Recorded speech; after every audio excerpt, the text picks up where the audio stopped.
Good evening, and once again, welcome to the Hour of the Time. This is the only hour that ever was or ever will be. Indeed, folks, it is the most important hour in your entire life. For during this hour, you will decide your future, and thus our collective futures. Tonight's program, folks, is dedicated to you, the listeners, who have helped make this possible. Now, we did this. We took this new time slot, Monday through Friday, 1 hour each of those nights immediately following Tom Valentine, because we believe that if we can get help and make this show work for 2 months, it'll become self-supporting. So we need your help. And tonight we're going to read a lot of letters from readers. We're also going to ask you to make donations to keep us on the air for the first 2 months so that the show will have a chance to become self-supporting. So stay tuned, have pencil and paper, and pay attention. We're now looking for sponsors. I will not take any sponsors who advertise any product or any book or anything that I myself would not recommend or use or do not use. Now understand that if you call us and say that you want to sponsor this program, we're going to have to take a look at everything that you want to advertise, and if it's something that we would not recommend or would not use ourselves, we will not do that. You'll also have to understand that if we agree to take you on as an advertiser and advertise your products because it is something that we would recommend or would use ourselves, that we will not entertain any suggestions as to what we should or should not say on this program. And the first time that anyone who sponsors this program ever attempts anything like that, we will drop them like a hot potato. We will not be dictated to by our sponsors or by financial interests, and if I have to get out and dig ditches to support this program, I will do it.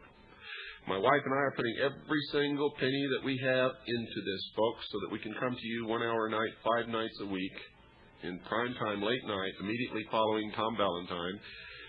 In fact, it will be 9 p.m. Pacific, 10 p.m. Mountain, 11 Central, and midnight Eastern Standard Time. So, we are not only putting all of our money into this, folks, my wife and I, my family, but we are also selling most of our worldly possessions to make this work. Our goal is to come up with 2 months advance airtime. We've got to have 2 months advance airtime for this show to become self-supporting, and that's a lot of money. That is a lot of money, folks. In fact, I'm not even going to tell you how much it is. It's so much. I can't believe it. But I know this. Every time I've done something right in my life, everything that I've ever needed to accomplish it has appeared when I needed it. You see, I place my trust in God. God is somebody that most people have forgotten and shunted aside and said he doesn't exist. Well, I know that he exists. And I know that people who do right are taken care of when they do right. We're doing the right thing by doing this, by bringing this show to you 1 hour a night, 5 nights a week, immediately following Tom Valentine. So we told WWCR to give us the time slot, and we're going to come up with the money one way or another. We believe, and I believe this sincerely in my heart, folks, that after 2 months the show will be self-supporting and will not need any contributions or outside help from anyone else. But I can assure you, if it ever does, I'll let you know. Now, I always give you solid benefit for your money anytime that you send any money my way, whether it's to purchase my book or any of the videotapes that we have produced or attending any of my lectures. Yeah, I'm the only one in the world stand up and talk for 6 hours for the small fee that people pay to come and see my lectures. Most people would charge you $400 or $500 for that, and do. And I don't charge $25,000 to get up and talk to people like some others do, some of whom I consider to be traitors to this country, shredded the Constitution, engaged in exchange of arms for drugs and swapping hostages for arms and all kinds of stuff like that. And people still pay them $25,000 to get up and hear them talk. Folks, in my estimation, you're either for the Constitution or you're against it. If you're for it, you cannot subvert it, cannot go against it, must support it in every way.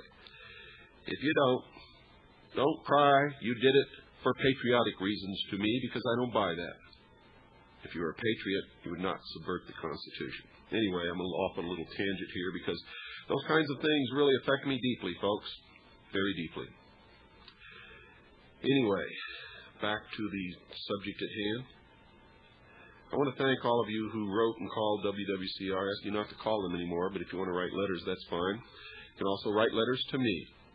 As tonight, every once in a while, every week or two, or maybe three, whatever, when the letters pile up, I'm going to read the letters that we get on the air, and I'm going to do that tonight. But before we start, I want to ask you to help us make this dream, this opportunity come true. Please sit down right now and write out a check, or get a money order. Make it out to WWCR, not to me. This is going to go to pay for airtime. We need 2 months advance airtime to make this show work so that it can become self-supporting and we never have to do this again. We hope. Make your checks or money orders out to WWCR. If you want to see this show stay on 5 nights a week, Monday through Friday, immediately following Tom Valentine, then help us out. Make your checks out to WWCR. Send them to me, William Cooper, Post Office Box 3299, Camp Verde. That's spelled C-A-M-P. Verde, V as in Victor, E-R-D-E. Camp Verde, 86322. That's P.O. Box 3299, Camp Verde, Arizona, 86322. Make your checks or money orders out to WWCR, not to me, and send them to me, William Cooper, at P.O. Box 3299, Camp Verde, Arizona, 86322. Now, if you'd like to talk to Stan about this, you can call him at 602-567-6109. That's 602-567-6109. If you want to see this happen, if you want to make this opportunity, this dream come true, please donate as much as you can possibly afford. We need a lot of money. We need 2 months advance airtime. And it's a lot of money. I'm telling you, folks, we were barely making it just one night a week. But we believe that we're supposed to do this, and it's the right thing to do, so we've told WWCR that we want the airtime, and we've got it. And we're going to take sponsors. Just remember, we've got to support your product. If we believe your product is a good product, if it's something that we would use ourselves, then we'll take you as a sponsor. If your product is not something that we believe in or that we would use ourselves or that we agree with, we cannot take you as a sponsor. And in no case will we ever listen to any sponsor who attempts to tell us what to say or what not to say during this broadcast. In fact, the first indication that any sponsor ever tries to do that, we will drop that sponsor like a hot potato immediately and try to pick somebody up. Or, if necessary, I'll go out and dig ditches to support this program, folks, if I have to. So, my family and I are giving up everything to make this a reality, and I'm willing to do anything to make it work. Now, if I'm willing to do that, folks, I hope you're willing. If you like this show, if you derive real benefit from it, I sincerely hope that you will dig down into your pockets and contribute as much as you possibly can. Please do not send cash. Please make all checks or money orders out to WWCR, not to me, and not to anyone else, to WWCR. Send them to me, William Cooper, Post Office Box 3299, Camp, spelled C-A-M-P, Verde, spelled V as in Victor, E-R-D-E. Camp Verde, 86322. What is the solid benefit that you will get from your donation? Folks, you will get 20 times each month the information that we were able to put out previously, only one night a week. Now, if you're a free-thinking individual who wants and needs information to be able to make decisions about your future, then you need to support this show. For all of you who have already sent in money to help make this possible, thank you. From the bottom of my heart, my family thanks you. All of the CAGI members thank you. In fact, I believe that every free-thinking individual in this country will thank you if they only knew who you were. My policy is not to read entire names, though, and I don't want to embarrass anyone, but I'm going to read some letters now. Remember, this program is dedicated to you, all of you who made this possible, all of you who want to help, all of you who are going to send in some money to make it possible, and everybody at WWCR, we thank you deeply. Well, the first letter is from Dennis in Los Angeles. Dear Mr. Cooper, please find enclosed herewith a copy of the September 10th, 1992 INSLAW report that just came across my desk. You probably have already seen this, and I have. We have 2 copies already, in fact. But in any event, I wanted to get it to you as I called Stan B today, Stan Barrington, and he didn't know if you had a copy of it. I almost fell out of my chair when I read the report. People need to know. Please feel free to call me should you have any questions. Sincerely, Dennis. Dennis, thank you for sending the copy. We already had 2, but don't ever, any of you, ever stop sending information, because even if we have 6 or 7 copies, it's better than not having any. Don't ever assume that we have anything, that we have everything, or that we have what you have, because in many instances, we don't. This next letter is from Willie in Tucson. And Willie is a Native American Indian, and I'm part Native American Indian. I get a lot of letters from American Indians. Dear Mr. William Cooper, God bless you, sir, for your good work and wonderful book, Behold a Pale Horse. The reason I'm writing is that I noted on page 2 of your book, to quote you, quote, I believe, therefore, that a grand game of chess is being played on a level that we can barely imagine, unquote. I would like you to have these copies of my rough draft entitled Chess Game. Sincerely, Willie.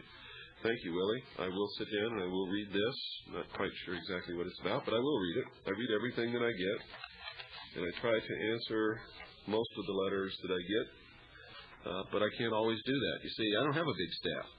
I don't have a research staff. I do the research here myself. I don't have a secretary. I don't have people who do filing. I don't have any of those people. It's just me and Annie.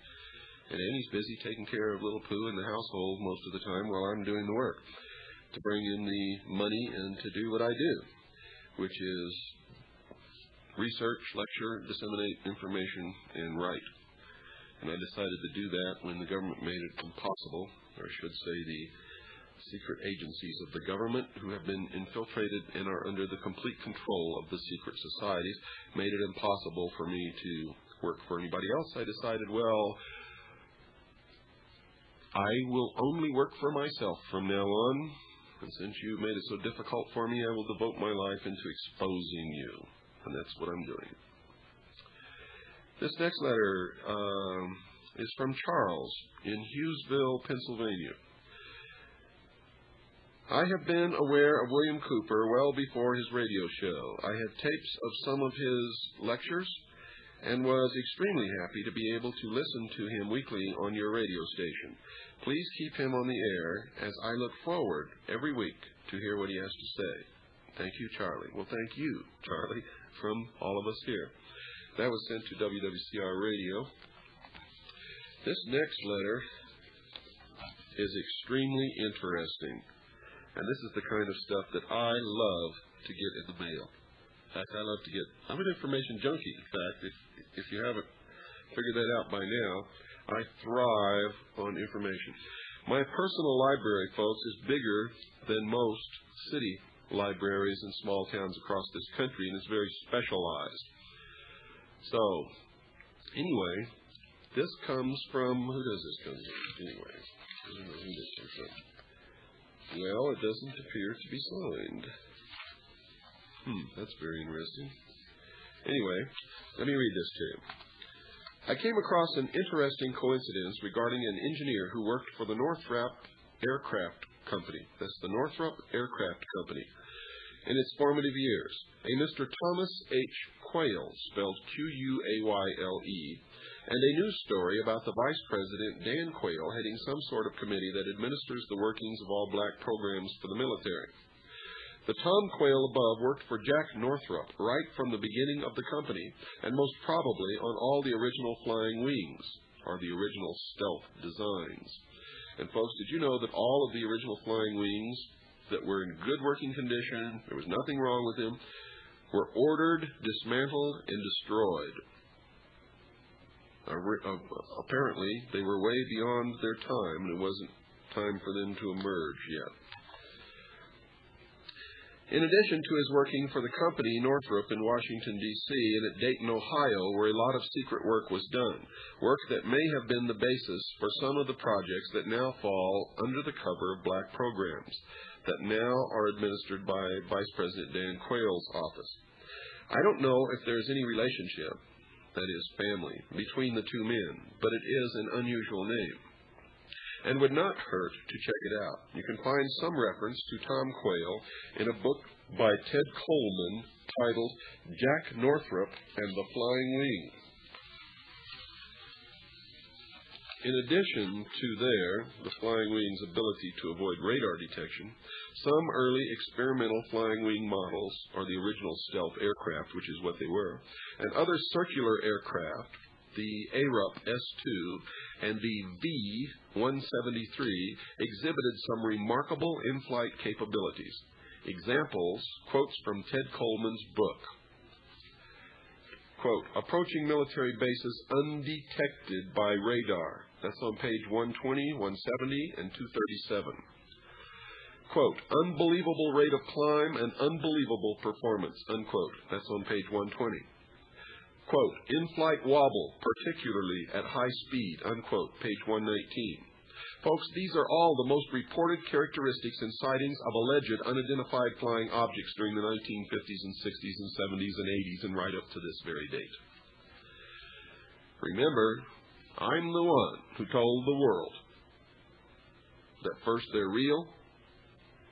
Second, that at least some of them are owned and operated by secret agencies of the United States government, and that I believe they're being used as a ploy to create an artificial enemy from outer space to help implement a one-world totalitarian socialist government, which will protect us from that threat. Aren't you scared? In some sightings, these objects were said to be capable of making turns at such high speeds that a human pilot would not be able to tolerate, or gravity generated. Most military contractors in the aircraft field have been experimenting with radio-controlled drone aircraft since World War II. These can be controlled from a ground station and made to perform some extraordinary maneuvers that humans cannot tolerate. The various displays of changing colored lights reported on some of these objects might only be an aid to the ground observer controller, who can tell from the changing colors the position, attitude of the craft and better control it. Or it could be just to confuse the rest of us, or scare us, or make us think that this thing is from outer space instead of from the Earth because it doesn't use the normal light pattern of aircraft, which we are all familiar with.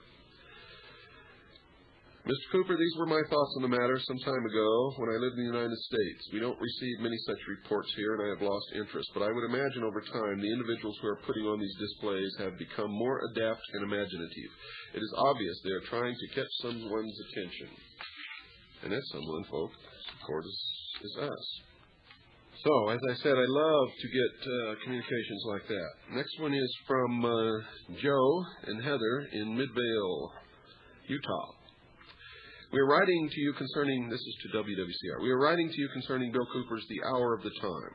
Of all the programming on WWCR, The Hour of the Time is our favorite.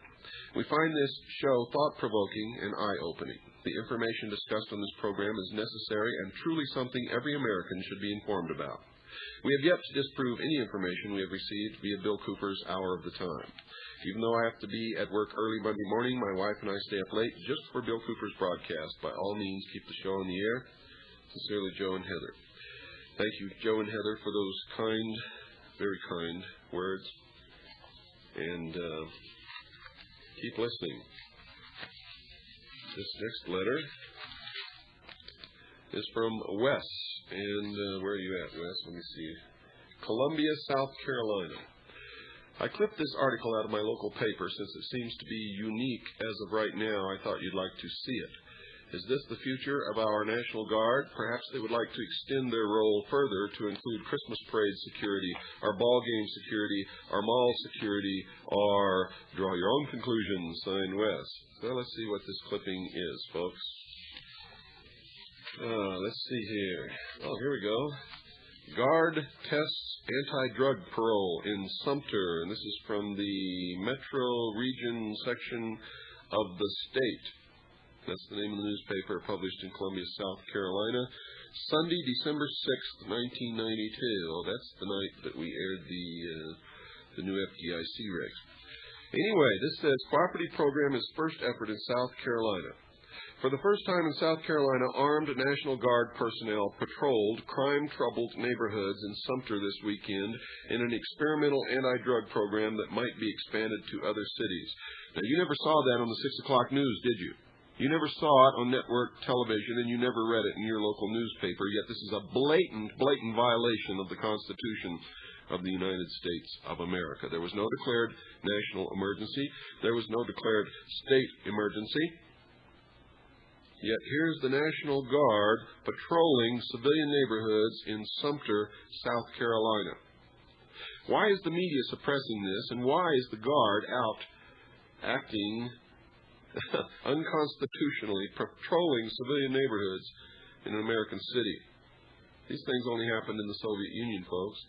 Well, what they're doing is they're testing your reaction, and they're finding out if the public is ready to capitulate and give up their Constitution and give up their Creator-endowed rights. And when you put up with this with no protest and you accept it, then you are telling those who would take over the world that you are ripe for the plucking, sheeple. Bah, bah. Sumter Police Chief Harold Johnson asked the National Guard to help patrol 35 areas in the city on Friday, Saturday, and this morning after police conducted drug sweeps in those neighborhoods earlier in the week. Drug sweep, folks. Throwing the Fourth Amendment even farther down in the trash heap and stomping on it and setting fire to it and ripping it to shreds.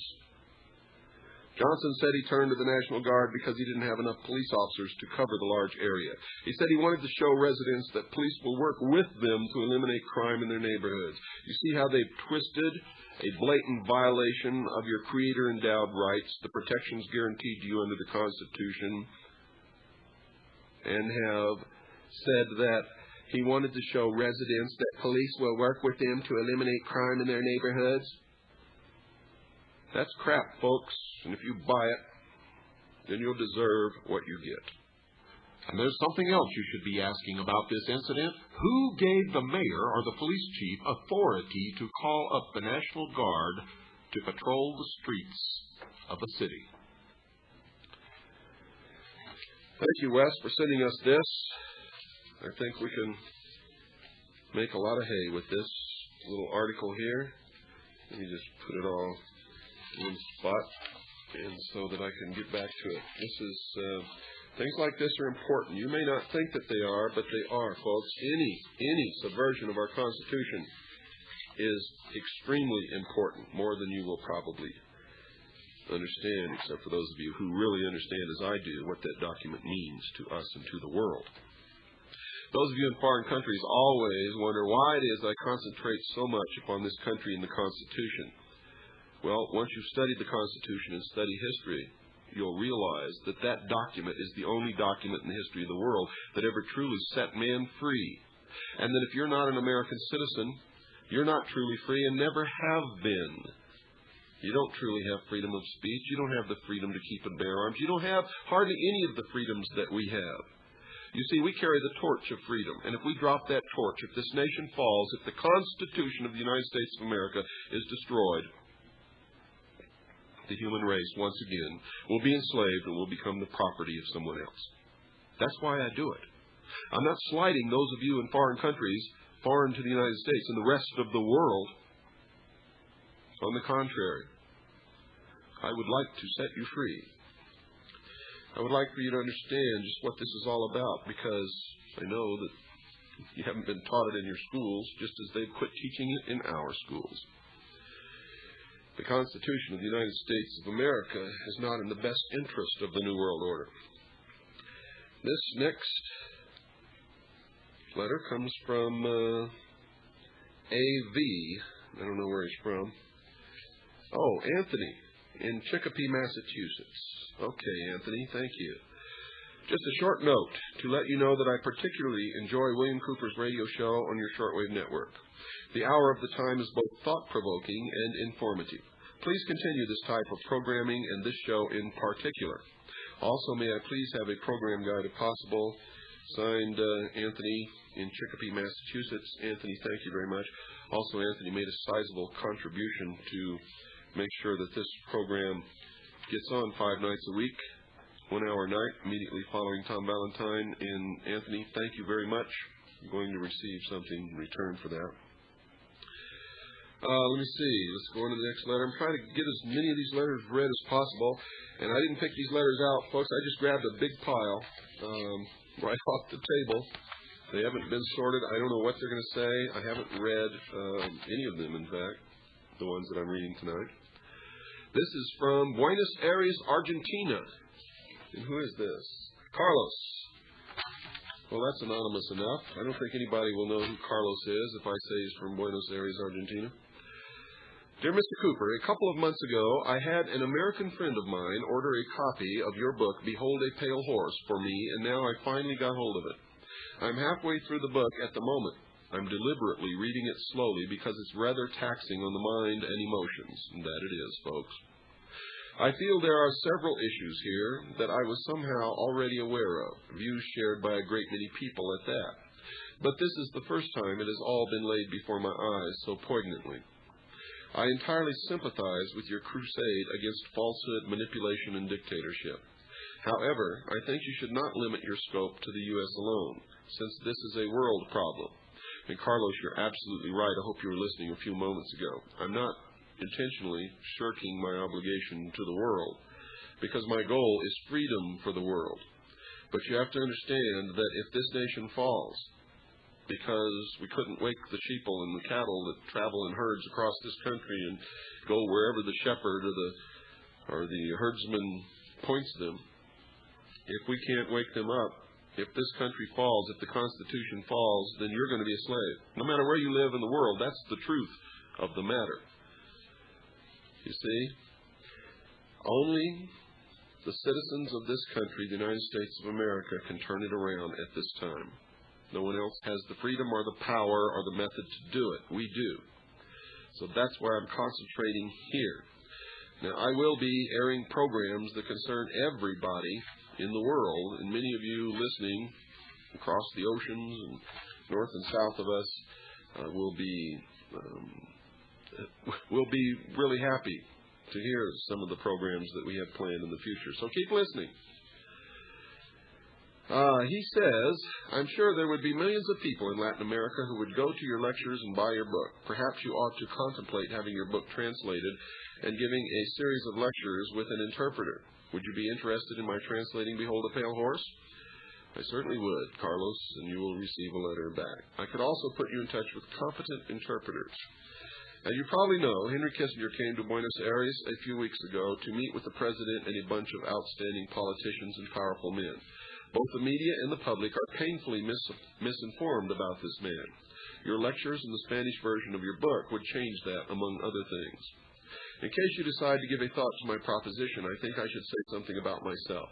I graduated as well, I better not do this, because I don't want to give away who he is. It might cause him problems in his country. So, while reading the book, I found certain things I don't understand. For instance, you say that the Bilderberg Group is trying to wipe out what you would consider minorities in a country like the U.S., i.e. blacks, Hispanics, etc. However, Terrence Todman, the American ambassador to Argentina, is black and allegedly a member of the CFR. As I read in the appendix on page 95, you say that the headquarters office of this group is in The Hague, Switzerland, but The Hague is in Holland. Did you mean Geneva?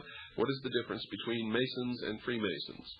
But now I have another question. Is the Bilderberg Group or the CIA behind the outbreak of racism in Germany? Whether my proposition appeals to you or not, I would greatly appreciate receiving a reply. Folks, we're going to take a short break, and then I will answer those questions on the air. Carlos, thank you for asking them. And, folks, don't go away. We'll be right back after this very short pause. About myself. I graduated as well, I better not do this because I don't want to give away who he is. It might cause him problems in his country. So, while reading the book, I found certain things I don't understand. For instance, you say that the Bilderberg Group is trying to wipe out what you would consider minorities in a country like the U.S., i.e. blacks, Hispanics, etc. However, Terrence Todman, the American ambassador to Argentina, is black and allegedly a member of the CFR. As I read in the appendix on page... Can't stop loving you. I've made up my mind to live in memory of the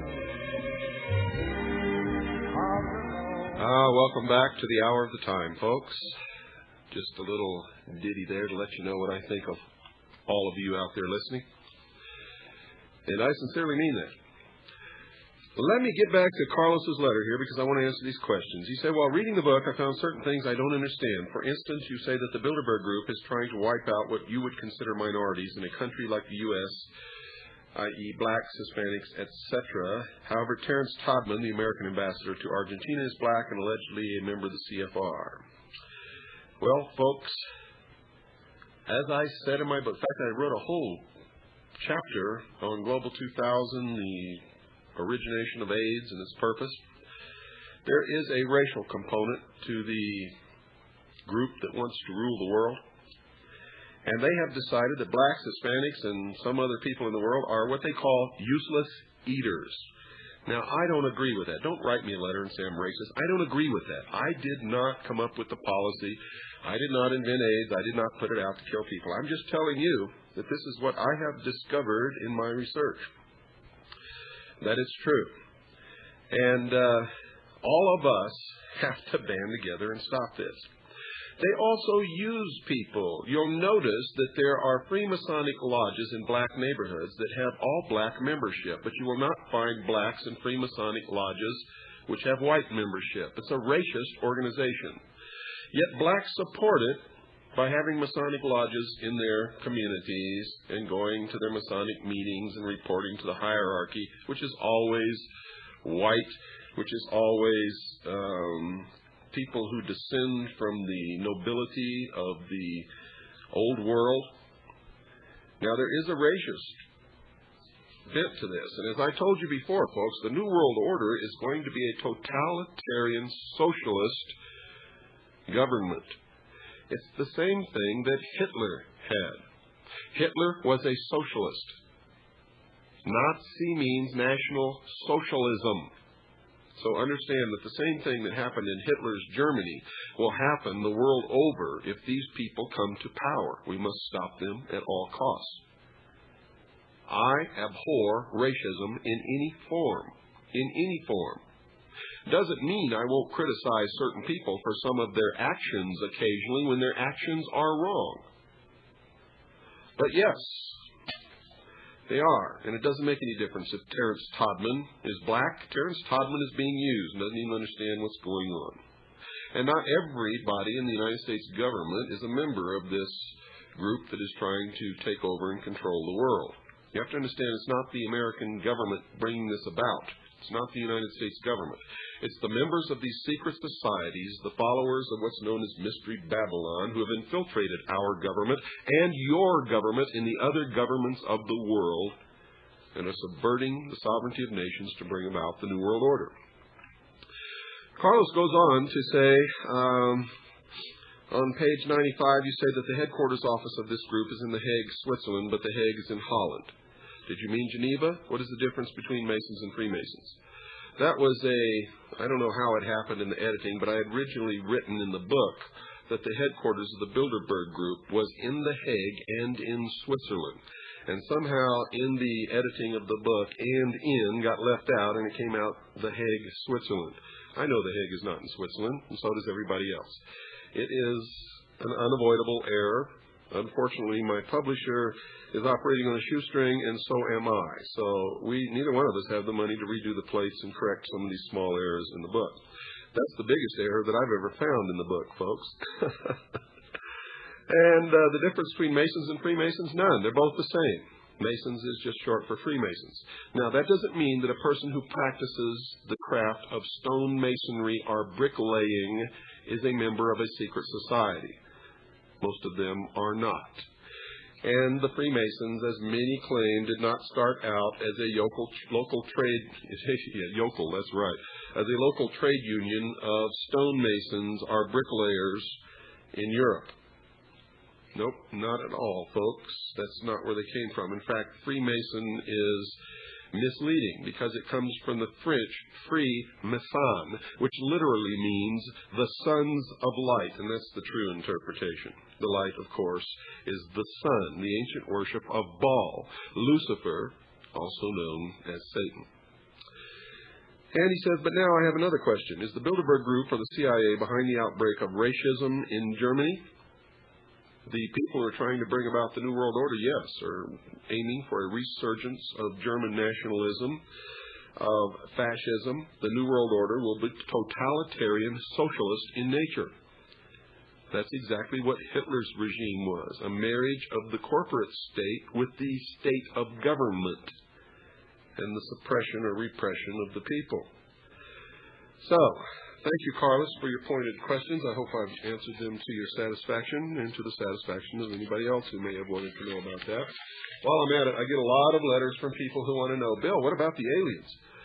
What are we going to do about the aliens? Well, folks, I don't know how this happens, but every time I've ever given a lecture, I've always said, hey, there's a possibility that the information that I saw when I was in naval intelligence was planted there to make me believe in aliens so that I would help spread the alien threat philosophy so that people would welcome the one world government. I've always said that. Now, in the beginning, I didn't really believe that that was true.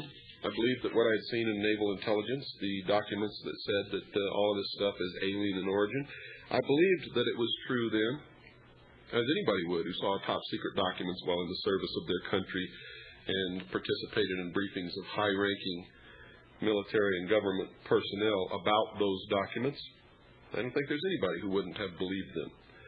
And if I hadn't set out on a search for the truth for over the last 20 years, and found out what the truth really was, then I probably would still believe it. But I don't believe it now. And for those of you who never read my book, it's been out for 2 years now. Okay, my book has been out for over 2 years now, and people still haven't read the book. And people call me and say, for instance, here's one good one they're always saying, Bill, you're totally discredited. Your book is a piece of trash because in there you said that Adam Weishaupt wrote Wealth of Nations. Folks, that's not what it said. In fact, I'll quote to you right now, right out of my book. It says, Adam Weishaupt published Wealth of Nations in 1776. And that's exactly what he did. That means he put up money to have an edition of the book published. I never said that he wrote it. Adam Smith wrote Wealth of Nations. But people either see what they want to believe and not read what people really say. Some people skip through my book and just read sections that interest them, not realizing that this is a book that has to be read from cover to cover in order for you to understand what's going on, because everything in here relates to everything else. And another one is, oh, Bill, wow, you wrote all about the aliens, and I believe this and that and everything. What I wrote, folks, is what I saw in top secret documents while I was in naval intelligence, and a lot of information that's been released through the Freedom of Information Act, and information that was dug up by other people, all of whom were given credit in these sources at the back of the chapter called The Secret Government.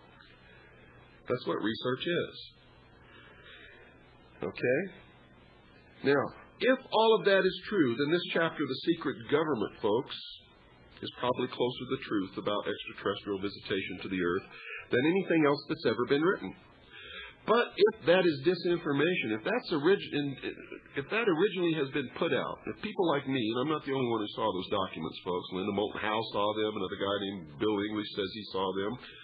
Our investigation into him shows that he's a total phony in the background that he has given us, because he was not a captain in the Green Berets. In fact, he was never in the Green Berets. He was never an officer, period. He was a cook, and his secondary MOS was line stringer, communications wire stringer. And he never worked for NSA in England, and he was never married, never had a wife and children in England. We've proven all of this. We've dug it out. But the information that he says he saw was exactly the same information that I was shown. Linda Moulton Howe was shown the same top-secret documents by a counterintelligence operative of the Air Force Office of Special Investigation at the AFOSI building at Kirtland Air Force Base years ago. So someone wants us to believe in this extraterrestrial threat. Well, I caught on to this after a while. And if you'll read my book, instead of glancing through and reading what you want to read or what you think you agree with, read the whole thing, whether you agree with it or not. You need to know what's in this book. At the end of Chapter 12, I listed 5 possible conclusions to the information in this chapter. And number 5, I'm going to read to you verbatim right now, so that you'll understand where I come from. Number 5, quote, "There is always the possibility that I was used, that the whole alien scenario is the greatest hoax in history, designed to create an alien enemy from outer space in order to expedite the formation of a one-world government. I have found evidence that this could be true. I have included that evidence in the appendix. I advise you to consider this scenario as being probable." Unquote. Now, I'll grant you extraterrestrials may be real. They may be visiting the Earth, folks, but all the evidence that I can find in my research and investigations is all of this stuff is of human origin to create an artificial alien threat from outer space, so that you will be willing to give up your rights or anything else that you have to give up in order to face that threat. Understand? I sure hope you do. It's important that you understand that. Okay, next letter. This was to WWCR. I'm sending this letter to express my opinion that William Cooper's The Hour of the Time is one of my favorite programs on your station, and I request that you please keep it on the air. I find Bill Cooper's program to be food for thought. I sincerely hope you ignore any harsh letters from unfair critics who may be affiliated with the Stell Group. Mr. Cooper spoke of them on his November 30th program, and how one of them wrote a libelous article about the hour of the time in his book, Behold a Pale Horse. It's talking about my reference to Lars Hansen, who was reared in the Stell Group and wrote a lot of lies and libelous things. And we filed suit in federal district court in Atlanta, Georgia against Mr. Lars Hansen, and he disappeared, despite the fact that in his libelous writings and ramblings, he said that he was hoping that we would sue him so that he could get all of this stuff into court. Well, it turns out that we did sue him, and Mr. Hansen is now on the lam trying to duck the service of the papers of the U.S. Marshal's office. So, anyway, that's about how that is. And this writer goes on to, I haven't ordered the book or joined Kaji yet, but I'm concerned that a mystery school is trying to hound him off the air and take cheap shots at his program. I'm sure you feel the same as I do, but I thought I'd ought to write and show my concern about the Stell Group and its acts of libel and attempts at censorship. Now, folks, I don't know if the Stell Group was behind what Lars Hansen did or not. I just made reference to the fact that Lars Hansen was reared in a cult, a part of the mystery school known as the Stell Group. So let's not go blaming the Stell Group if we don't have any proof that they did it. We know Lars Hansen did it. He happened to be a member of the Stell Group for a large portion of his life. The show of November 30th, it goes on to say, the show of November 30th had some flutter in the first few minutes of the program, but it was still listenable. Could you please send a QSL card? It would be very appreciated. I close a self-addressed stamped envelope. Thank you, Danny. And he's in Tennessee. Danny's in Tennessee. Okay, on to the next letter here, folks. Try to get through as many of these as I can. And thank you all for your help. Dear Bill, here is the SASE I told you I'd send. Please enclose and return the libelous document you mentioned. We're talking again about the Lars Hansen document. The other one, we didn't know who wrote it, but offered a reward for their identity. By the way, that reward is still on, folks. From the description you gave, it sounds like the standard garbage from the debunkers of the UFO community, so that narrows it to about a dozen or so well-known bozos. I couldn't have said it better myself. Thanks again, and I'll soon be sending you a special report on secret societies around my locality. But for now, did you know that last year the U.S. Coast Guard seized a vessel, a yacht, from a Noriega henchman and owned by Noriega himself? The name of the alleged drug smuggling vessel was the Krill, K-R-I-L-L. Does that ring a bell? And this is from Belton, Missouri. Man by the name of S. Thank you, S. And what do we got next here? Another one to WWCR. Hello, I wish to thank you and your radio station for broadcasting William Cooper's Hour of the Time. I find the program very enlightening, informative, and truthful. Many of my fellow employees have purchased shortwave radios just to be able to listen to Bill Cooper and WWCR. We just wish Mr. Cooper could be on more than once a week. WWCR always comes in 5, 9, and 20 here in Florida. Thank you, Robert, and that's from Florida. Okay, here's another letter. Thank you, Robert. Dear Bill, congratulations on the WWCR contract. You're an all-out... Let me see here. Let me start over. Dear Bill, congratulations on the WWCR contract. You're an all-or-nothing guy with God on your side. You can't lose. But step warily with these Radio Free America boys. They are the descendants of the old-line anti-communist, fascist-oriented crowd used by the fledgling CIA in the 40s to legitimize clandestine and covert anti-communist action. An awesome book to read on the complex subject is called, and this is the title, folks, Blowback, about the CIA's actual recruitment of thousands of ex-Nazis and their subsequent illegal immigration en masse. The article about the first conflict in Somalia is enclosed. I'm going to read that in a minute. Open your eyes. The most important point of my letter is this. Bring loyal advertisers to WWCR and you become priceless. Ideas for advertisers, any survivalist-oriented organization, the NRA, Soldier of Fortune magazine, security project discounters, security product discounters, Backwoods Home magazine, Mother Earth News, High Times, anybody. Well, folks, Backwoods Home magazine is going to sponsor one program a month. I cannot ever be sponsored by the NRA simply because if you've been listening to this program, you know, folks, if you join the NRA, you have registered your guns, and I am against gun registration in any form. In fact, I believe that's why the NRA was originally formed, was to get Americans who traditionally would never consent to register their guns to put their name and address in a data bank of membership for the NRA. And you notice now that the stuff they send out is not about the constitutional issue. It's not about owning guns to protect ourselves from our own government should it become oppressive and to protect freedom. No, they're sending out literature saying, join the NRA, protect your right to hunt. So that ought to tell you how legitimate those people are. And remember, if you join the NRA, you have registered your guns. And if you're against gun registration, you better not do that. Oh, he goes on to say, you've really polished the show. Your character and nature shine right through. But you probably have pondered whether you should add more entertainment, more warning, or more raw data. Well, hell, cram it all in there. You're the best. Signed, Spencer. And he says he's graduating from college in 2 weeks. He says, what do you know? I'm educated. That's great, Spencer. Thank you. He also closed a good donation to keep this show going for the first 2 months on our new schedule.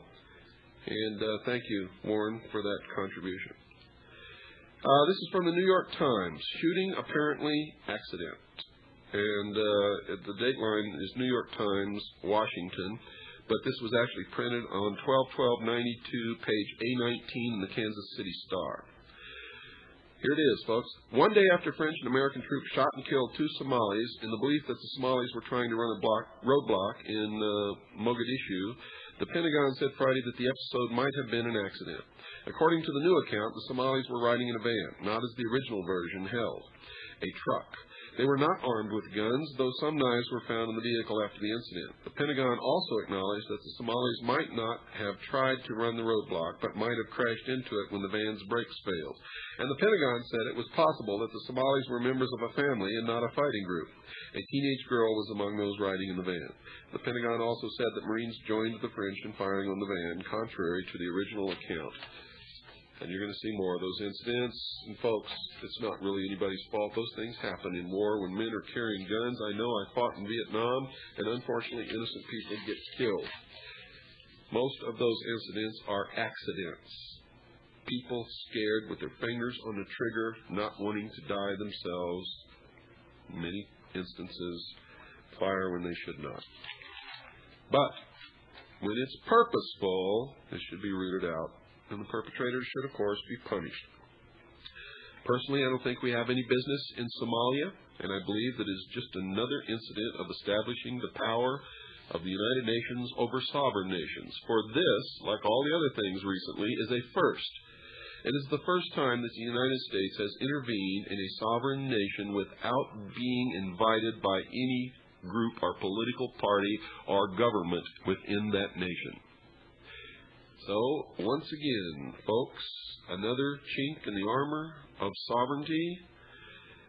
In fact, the chink has grown so big that it's a huge hole now, and I would doubt very seriously if the concept of sovereign nations would stand in a court of law after all the recent happenings that have, well, tell you the truth, it's just done away with the concept of national sovereignty. The invasion of Panama, many other things, the intervention in the Middle East,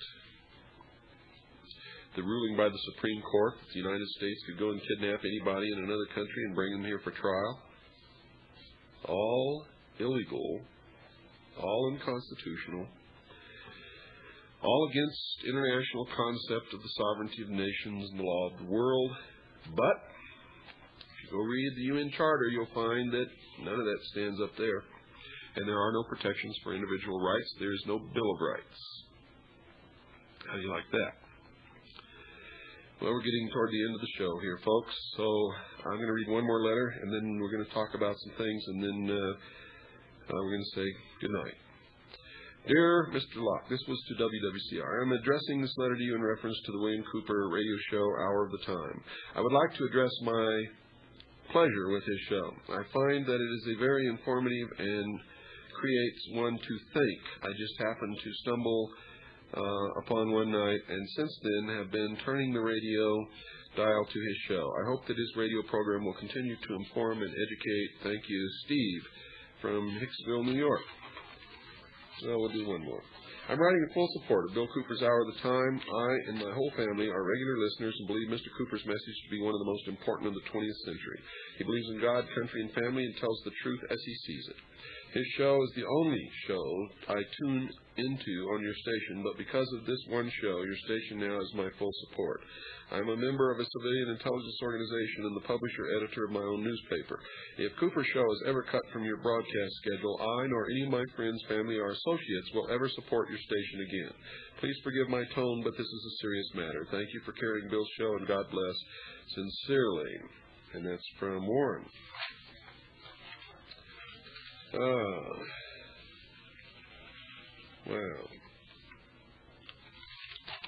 Anyway, I'm going to go down back to a previous one back here where they criticized the Radio Free America. I listen to Tom Valentine and Radio Free America, and while I believe in many instances Tom Valentine is a little bit naive, I believe he's right on track and he is helping America become informed. So I suggest, just like always, that you listen to everyone, believe no one, unless you can substantiate it in your own research. Please do that. It's imperative that you not be fooled anymore by these people. Now we're going to ask you for your help. As you know, we are now on 5 nights a week, Monday through Friday, here on 7.435 kilohertz, WWCR worldwide shortwave, immediately following Tom Valentine. We can't afford this airtime, folks. You're going to have to help us pay for it for at least the first 2 months until we can get this show off the ground and make it self-supporting. My family's putting every penny we have into this. We're selling most of our worldly possessions, and if necessary, I'll go out and dig ditches or do whatever I have to do to make this work. But we're asking for your help. Please get out your checkbooks now. Make it out to WWCR. Send as much as you possibly can. Send it to me, William Cooper, Post Office Box 3299, Camp Verde, Arizona 86322. That's Post Office Box 3299, Camp Verde, Arizona 86322. Please do that now. Send check or money order made out to WWCR only. Please do not send cash. We don't want any problems. We don't want anything to get lost. We don't want anybody accused of being dishonest. If you write and say you sent cash, we're not going to pay any attention to you because we just told you right now not to do it, okay? People do that. And some of them are getting away with murder, and because of my good nature, I usually let them do it. But I'm not going to do that anymore. Okay, folks? Please don't send cash. Send check or money order made out to WWCR only, not to me, not to anybody else. It's going to pay for airtime. We need 2 months advance airtime to make this show work. After that 2 months, we believe it'll be self-supporting. We'll have sponsors. We will not take a sponsor whose product we don't believe in or wouldn't recommend or use ourselves. In the meantime, until we get all the sponsors that we need, folks, and we have one, Backwoods Magazine is going to sponsor one show per month. We have another sponsor that wants to remain anonymous that is going to take 1 show per week. We have another one, the Pilot Connection, is going to take 1 show per week. That still leaves 3 shows every week that we either got to sponsor or pay for in some way. Now, when we were doing it just once a week, it was a big burden on this family, and we barely made it.